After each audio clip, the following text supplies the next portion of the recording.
Le 24 avril 1965, Che Guevara, avec une douzaine de révolutionnaires cubains, débarque dans le sud Kivu, à l'est de la République démocratique du Congo. Mais pourquoi? Pourquoi Che Guevara a choisi la RDC? Et pourquoi son plan n'a pas fonctionné?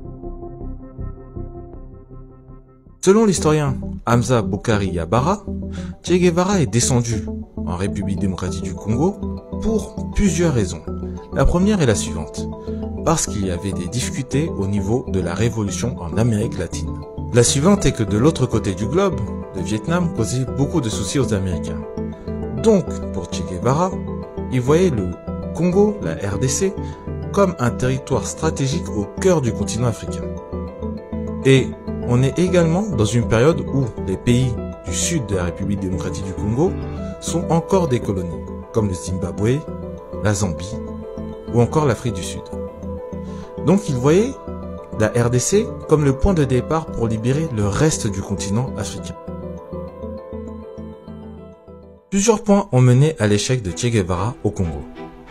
Le premier point qu'on peut noter était la grande rivalité entre Gaston Soumyalo et Laurent Désiré Kabila. C'est dans leur rivalité qu'ils ont perdu beaucoup de batailles et donc de terrain.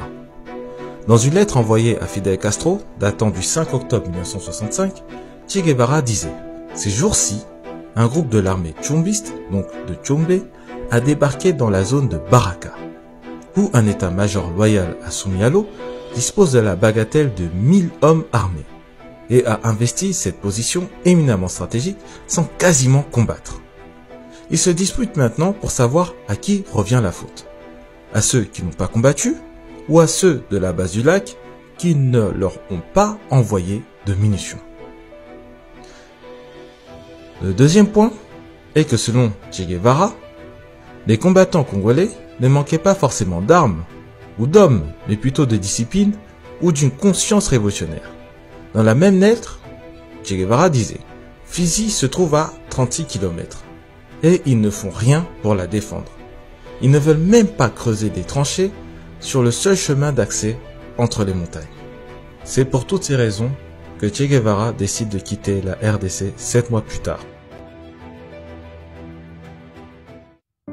Quelles leçons ont tiré Che Guevara et Fidel Castro de cet échec au Congo? Che Guevara n'a pas écrit ses textes pour se moquer des Congolais et ou de ses dirigeants. Un homme responsable, il voulait comprendre les raisons de l'échec, pour faire mieux et ne pas remettre la faute que sur les autres. Suite à cet échec de la révolution congolaise, Fidel Castro organise la conférence tricontinentale à la Havane en janvier 1966, où un véritable soutien de Cuba est mis en place pour les mouvements africains de libération. L'échec au Congo a permis à Fidel Castro, mais aussi à Raúl Castro, de réaliser qu'une révolution sur le continent africain nécessitait plus de temps et surtout beaucoup plus de moyens. Allez, c'est tout pour moi aujourd'hui. Et j'ai une question pour toi. Penses-tu que Che Guevara aurait dû rester en République démocratique du Congo, ou qu'il a bien fait de partir? Donne ton avis en commentaire. Et comme d'habitude, si tu as aimé cette vidéo, tu peux la liker, la partager ou t'abonner à la chaîne.